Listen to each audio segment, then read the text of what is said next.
അമൃത ഉണ്ടയാണ്.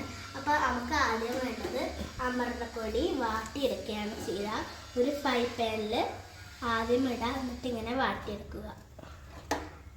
ഓരോ സൈഡായിട്ട് ഇങ്ങനെ വാട്ടിയെടുക്കുക. അപ്പോൾ അതാ ചില ഭാഗങ്ങൾ ഇങ്ങനെ വാടി വരും. ഇന്ന് ഏകദേശമായിട്ടുണ്ട്. ഇനി നമുക്ക് ഗ്യാസ് ഓഫ് ചെയ്യാം. ശർക്കര അലിക്കാം. ആദ്യം നിങ്ങൾക്ക് എത്രയാണ് ശർക്കര വേണ്ടത് അത്രയും ശർക്കര എടുക്കാം. എന്നിട്ട് ഇതിൽക്കിട്ട് കുറച്ച് വെള്ളം വറ്റിച്ച ശേഷം നമുക്ക് സ്പൂൺ എടുക്കാം. എന്നിട്ട് നമുക്ക് അത് ചെയ്യാം. ശർക്കരയും കുറച്ച് വെള്ളം ഒഴിച്ച ശേഷം ഇങ്ങനെ മെല്ലെ ഇളക്കി കൊടുക്കുക.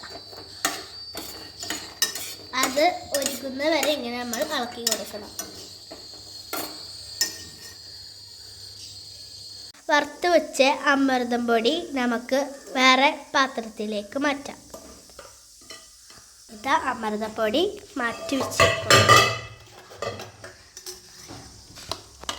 എന്നിട്ട് നമ്മൾ നേരത്തെ നമ്മൾ തിളപ്പിച്ച് വെച്ച ശർക്കര നമുക്ക് അതിലേക്ക് ഒഴിക്കാം.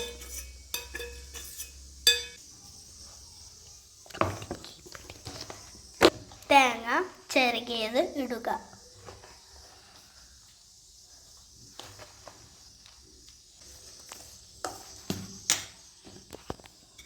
എന്നിട്ട് നമുക്ക് സ്പൂൺ ഇട്ടൊന്ന് ഇളക്കി കൊടുക്കുക.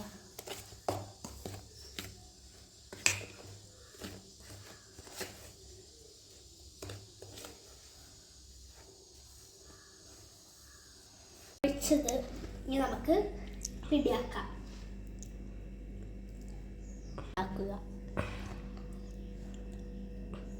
എന്നിട്ട് നമുക്കിതിലേക്ക് വെക്കാം.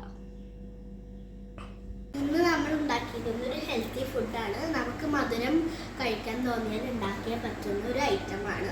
ചോക്ലേറ്റിനെക്കാട്ടി നല്ല ഹെൽത്തിയാണിത്. ഇന്ന് നമുക്ക് എപ്പോൾ വേണമെങ്കിലും കഴിക്കാം. നല്ല മധുരം തോന്നുമ്പോൾ നമുക്ക് കഴിക്കാൻ പറ്റുന്ന ഐറ്റമാണ്.